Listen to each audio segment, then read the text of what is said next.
이미 전 세계적으로 이 폐기된 마르크스 이론을 가져와서 학생들에게 소개하면서 폭력적 수단도 허용돼야 된다고 하면은 법치주의를 부정하는 것에 다름 아닙니다.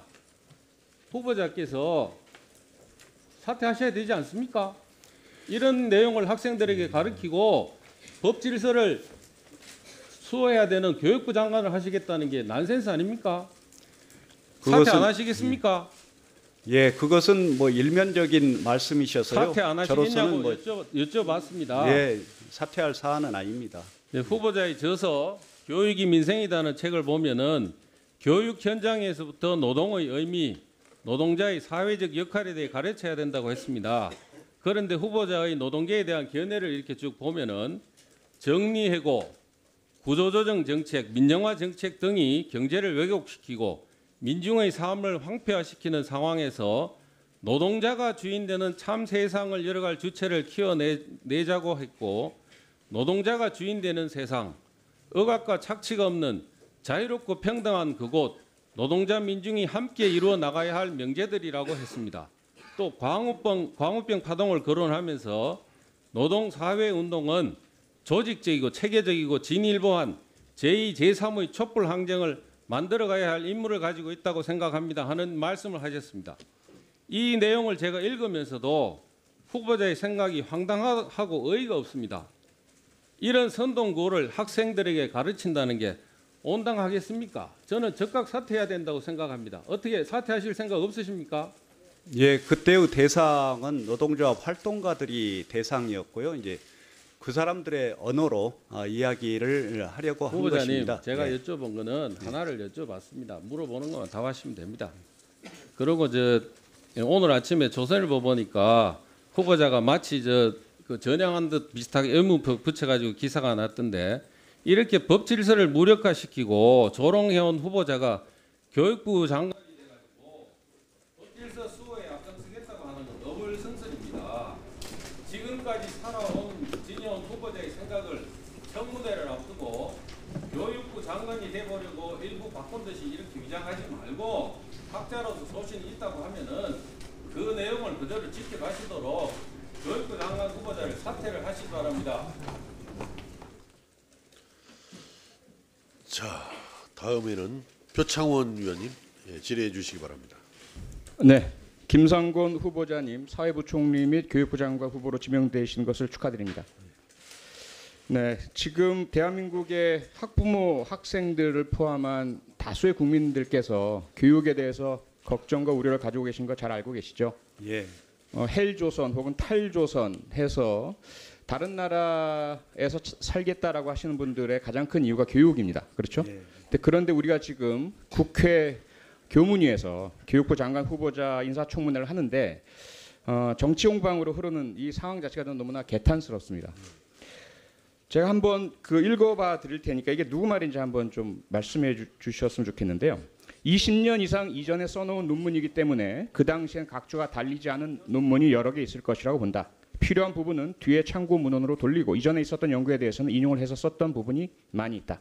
20년이 지난 논문을 현대의 잣대로 판단하는 것은 문제가 있지 않나 생각한다. 이것은 정치적 공세다.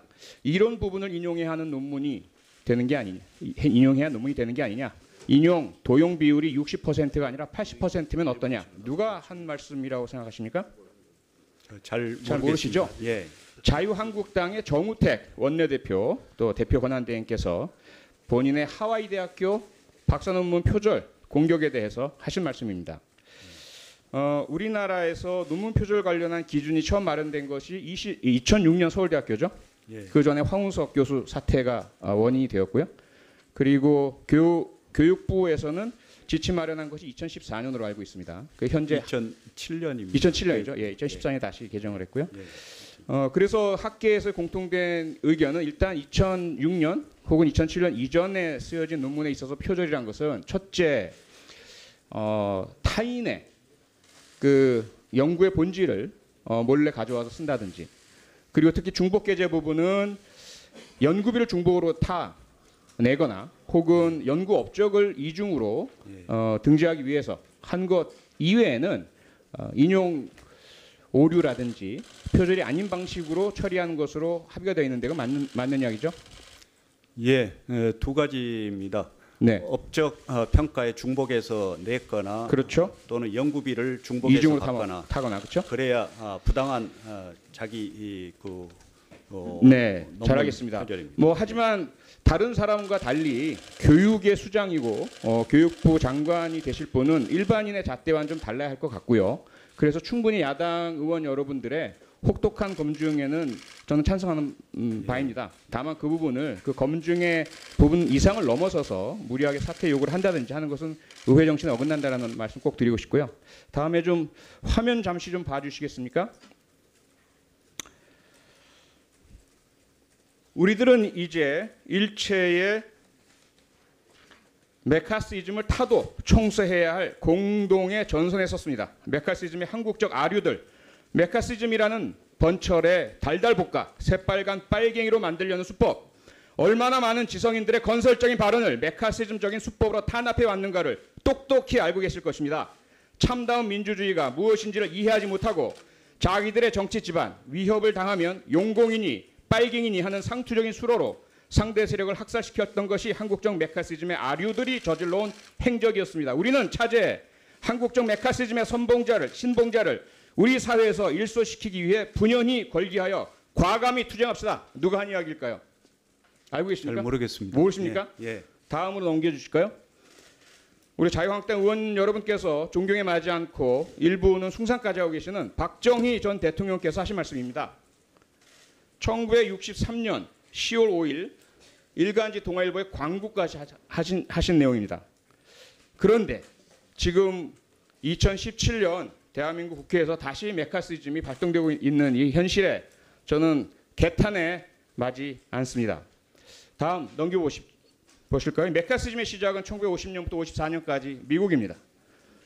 조세프 메카시 상원 의원이 본인이 경력 위조와 명예훼손, 금품수수, 음주 추태 등으로 정치적 위기에 몰리자 자신의 손안에 200여 명이 넘는 공산주의자 명단이 있다라고 거짓말을 하면서 사회 전체를 공산주의자 색출의 광풍으로 몰아넣었던 역사적인 사건입니다. 그 당시에 수백 명이 잘못 수감되었고요. 수만 명이 실직했습니다. 결과적으로 공산주의자로 판명되어서 실형 산 사람은 단 한 명도 없습니다. 그래서 일부 공화당 의원들이 참지 못하고 나서서 양심 선언을 하죠. 독재자의 방법으로 자유를 지키려고 해서는 안 된다. 이후에 미국 연방 대법원도 헌법의 제정 정신에 따라서 국가안보보다는 사상과 표현의 자유를 중시하는 판결을 내리기 시작합니다. 다음, 당시 미국의 트루만 대통령이 하신 말씀입니다. In a free country, we punish men for the crimes they commit, but never for the opinions they have. 자유국가에서는 행동에 대하여 처벌을 하지 결코 그가 가진 생각, 의견에 대해서 처벌하지 않는다. 자유의 의미에 대해서 우리 교육 현장이 제대로 잘 가르쳐야 하지 않겠습니까? 후보자님. 예, 그렇게 생각합니다. 네. 더 이상 대한민국의 이 메카시즘, 종북몰이, 색깔론으로 양심의 자유를 짓밟고 의회나 정부 행정에 지장을 초래하는 일이 없었으면 하는 바람입니다. 다음, 대한민국 교육의 현실 너무나 안타깝습니다. 대한민국 청소년의 행복 지수 세계 꼴찌 수준입니다. 학업 성취도 평가 때 함께 조사하는 피사 조사죠. 여기에서도 최하위를 기록을 했습니다. 다음, 청소년의 사망 원인 중에 자살이 1위를 차지하고 있습니다. 2006년부터 거의 앞서기 시작을 했고요. 2009년부터 거의 한 번도 빠짐없이 다음 넘겨주시죠. 자살이 1위를 차지합니다. 그중에 가장 많은 것은 외로움, 고독, 그 다음이 학교 폭력, 그리고 성적 진학입니다. 김상곤 교육감께서 경기도에서 혁신교육을 설파하신 이유, 그리고 지금 문재인 정부가 추진하고자 하는 행복교육, 균형교육, 한 명의 학생도 포기하지 않는다는 정신, 이런 배경 때문에 시작된 거 아닙니까? 예, 그렇습니다. 정말 우리 아이들 안타깝게도 힘들어합니다. 그리고 우리 학부모님들도 교육 때문에 행복해야 되는데 교육 때문에 오히려 불행하다고들 말씀하십니다. 저는 경기도 교육감에 나서게 된 것도 바로 그러한 현실을 좀 타개하고자, 그리고 우리 교육의 조그만 한 구석이나마 보다 낫게 만들고 그리고 즐겁고 행복한 학교를 만들고자 해서 나왔습니다. 그래서 경기도 교육감으로서 최대한 정치적 중립성을 지키면서 균형 감각을 가지고 우리 학교와 그리고 또 우리 선생님들 그리고 학생들, 학부모님들의 고충과 고민을 덜어드리고자 애써 왔습니다. 지금도 바로 이제는 이제 국가적인 차원에서 우리 교육이 안고 있는 문제와 한계를 극복하고 그리고 그것을 올바른 방향으로 그리고 더더구나 미래지향적인 행복한 방향으로 만들고자 하는 게 문재인 대통령 정부가 지향하는 교육의 지향점이라고 생각합니다. 자, 수고하셨습니다. 다음은 전혜경 의원님 질의해 주시기 바랍니다. 네, 후보자께 질의하도록 하겠습니다. 간단하게 좀 답변을 해주시기 바랍니다. 후보자는 본인을 학자로 규정을 하십니까? 아니면 사회운동가 혹은 혁명가로 규정을 하십니까? 저는 뭐 교육감 하기 전에는 학자였습니다. 그 다음은요? 학자였습니다. 학자로서 활동을 한 겁니다. 학자라고 말씀을 하시면 오전에서 논의된 후보자의 연구 및 연구 결과물에 대한 여러 지적들에 대해서 다른 학자들의 지탄을 받으실 수 있다는 내용을 상기하시기 바랍니다. 자, 사회운동가 혁명가의 측면에서 한번 말씀을 드려볼게요. 본인의 활동이 그러신 것 같으니. 자, 자유의 한계가 있습니까? 없습니까? 김상곤 후보자님, 자유의 한계가 있습니까? 없습니까? 기본적으로 국민이 누려야 될 자유는 헌법과 간단하게 좀 말씀을 법령에 하시죠. 의해서 예. 이제 또 여러 가지 제약을 한계가 받는 있죠. 거죠. 헌법과 법이 정한 테두리 내에서 누려져야 하는 것이죠. 예. 자유는. 자, 후보자께서는 방어적 민주주의 개념을 알고 계십니까? 방어적 민주주의. 잘 모르시는 것 모르겠습니다. 같으니까 예. 제가 설명을 드리겠습니다. 민주주의라는 형식 논리를 이용해서 악용해서 민주주의라는 것을 파괴하는 민주주의의 적들을 막기 위해 한 국가, 한 공동체가 민주주의, 헌법을 지키는 수단으로서 도입된 개념입니다. 방어적 민주주의가 법적으로 제도화된 사례가 뭔지 아십니까? 위헌정당 해산제도입니다. 나중에 이 부분에 대해서 조금 더 보시도록 하죠. 자, 후보자께서는 교육부 장관 후보자이기도 하지만 부총리 후보자이시기도 하죠. 예, 흔히 그렇습니다. 사회부총리라고 하죠. 예, 자, 사회부총리의 관할 범위를 알고 계십니까? 교육 뭘 문화, 하시죠? 예. 사회와 관련되는 재반 사안, 재반 부처를 조정하고 이제 조율하는 역할을 합니다. 그렇죠. 사회 관련된 거 하시죠. 지금 보면 교육사회 및 문화관계장관 회의 규정을 보면 본인 사회부총리가 그 주재하는 회의에 들어가는 사람이 기획재정부 장관, 그러니까 교육부 장관, 미래창조과학부 장관, 행정자치부 장관, 문화체육관광부 장관, 보건복지부 장관, 환경부, 고용노동부, 여가부, 국무조정실장 및 대통령 비서실의 교육사회 및 문화정책을 보좌하는 수석비서관 다 들어가게 돼 있습니다. 얼마나 넓은 범위를 포괄하는 위치가 사회부총리인지 아시겠어요? 예, 알고 있습니다. 정부조직법상의 권한, 대통령 권한대행 순위로도 지금 보면은 대통령, 국무총리, 경제부총리, 사회부총리 이 순으로 권한대행을 할 수 있게 되어 있죠. 예, 알고 있습니다. 자, 본인이 지금 후보자가 되신 자리가 대한민국에서 그렇게 막중한 자리라는 겁니다. 자, 그럼 그 자리에 본인이 계실 수 있는지 한번 보시죠. PPT 띄워보세요.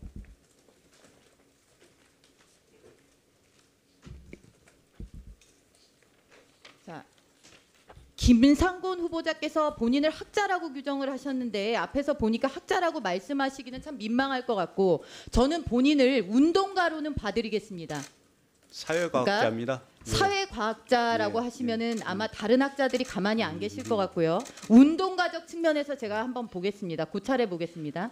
본인께서 활동하신 민교협, 전국교수노동조합, 전태일을 따르는 사이버노동대학, 막스코뮤날레 단체 활동 내용을 한번 보십시오. 국가보안법 폐지, 한총련 합법화, 이라크전 파병 반대, 한미 FTA 반대, 주한미군 철수, 한미동맹 폐기, 반제 민족 해방, 자본주의 타도, 프롤레타리아 해방 주장.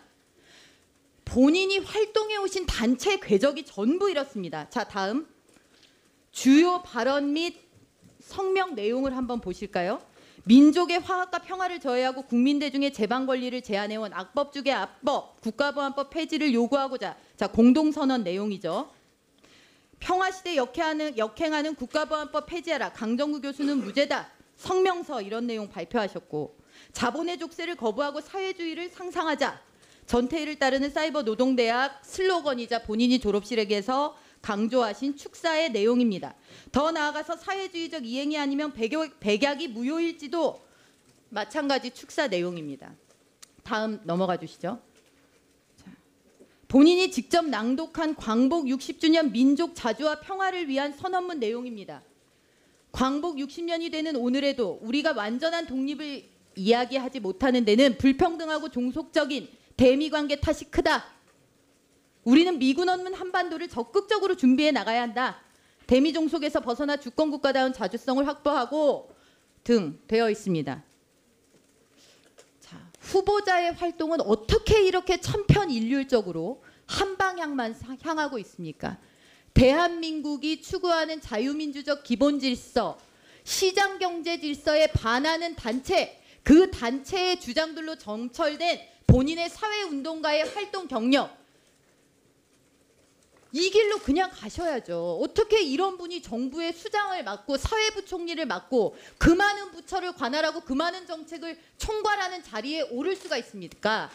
제안이 와도 저는 너무나 한쪽 방향으로 깊숙이 들어갔던 사람이기 때문에 정부, 최소한의 그래도 연속성이라든지 정책의 안정성이 있어야 되는 정부에는 부적절합니다라고 얘기하는 것이 도의 아닙니까? 그게 문재인 정부에 대한 예의 아니었을까요? 다음입니다. 자, 제가 김상곤 후보자께 제 전문성으로 무언가 말씀을 드리기에 부족할 것 같아서 찾다 보니까 좋은 내용이 있어서 제가 대신 읽어드립니다. 피청구인 주도 세력은, 여기서 말하는 피청구인 주도 세력은 통진당입니다. 우리나라를 미국과 외세에 예속된 천민적 자본주의 또는 식민지 반자본주의 사회로 인식하고 있고, 자유민주주의 체제가 자본가 계급의 정권으로서 자본가 내지 특권적 지배계급이 국가 권력을 장악하여 민중을 착취 수탈하고 민중의 주권을 실질적으로 강탈한 구조적 불평등 사회로 인식하고 있다. 통진당 이래서 해산됐습니다. 피청구인 주도 세력 통진당은 최종적으로 사회주의를 실현한다는 목적을 가지고 있다. 북한의 대남혁명 전략과 거의 모든 점에서 전체적으로 같거나 매우 유사하다. 새겨 들으시기 바랍니다. 그 자리에 계셔서는 안 된다라고 생각됩니다. 그 자리에 계셔서는 안 된다라고 생각됩니다. 제가 한 말씀 드려도 되나요? 예. 안 된다라고 생각됩니다. 지금 후보자께서 해놓으신 일이, 자 보시죠. 후보자께서 벌여놓은 일들이 다음입니다. 자, 이따 보충 질문 하시죠. 예. 저게 2015년에 광화문 한복판을 불법 폭력 집회로 물들였던 민주노총 주도의 집회에서 우리 고3 여학생이, 경기도 고등학교 여학생이 한 발언입니다. 저는 프롤레타리아 계급입니다. 프롤레타리아 레볼루션밖에는 이 사회의 문제를 해결할 수 있는 방법이 없습니다. 후보자께서 그 자리에 가시면은요, 대한민국의 학생들이 저런 인식을 갖게 됩니다. 후보자께서 평생 바쳐 일하신 그런 열정과 투지가 저런 세상을 향해 열려 있는 거잖아요. 법과 원칙을 그러면 뭡니까? 운동가로 자기가 남으십시오. 법과 질서를 안 운동가로 지키면서. 다른 거 얻어서 하세요. 운동가로 남으십시오. 네? 아시겠습니까? 후보자. 자, 전희경 의원님 이따 보충 질의해 주시고요.